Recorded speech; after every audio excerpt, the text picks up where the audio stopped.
I'm back again and again. Beng One at STO Pamilya. Kasama ko si Misteryoso. Yo!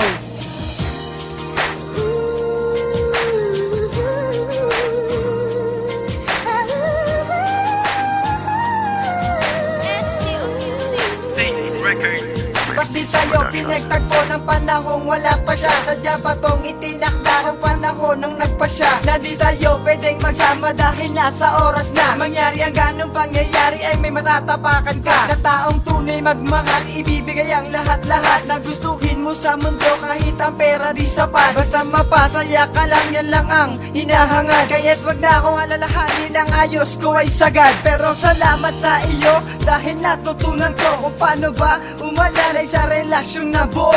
Sasanayin ko na rin na wala ang katulad mo. Idadamay ko na rin pati ang pangalan mo. Di ba nakakapanginayang at lubos nating sinayang ang ating pagmamahal na nauwi na sa wala lang.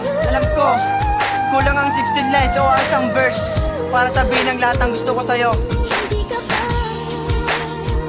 nahihinayang? Nangyari ba'y ganun na naman?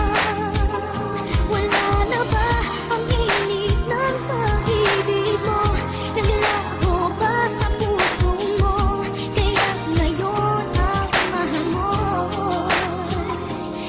Aking mahal, sana bigyan mo ng pagkakataon na ibigin kang muli at muli natin maibangon ang pagmamahalan na kay saya natin noon, na matuturing na hindi matatawaran ng panahon. At pag ikaw ay bumalik, ay pangako ko sa'yo, hindi ka sasaktan, itataga ko sa bato. Sana maibigan mo ang awitin ko sa'yo, ang awitin na ito sana masa puso mo, para lang malaman mo na ikaw lang ang mahal. Mamahalin habang buhay, handa kitang paglingkuran. Kung kailan pa nabukaw ang damdamin ko sa'yo, subalit may nakahadang sa ating sadyang pinaglayo ng tadhana. Nagbabaka sakali na sana ay papansin mo rin sa iyong paligid ang binata, na may pag-asa pa sa halimuyak ng dalaga kung merong nakahadang sa ating mga sandata.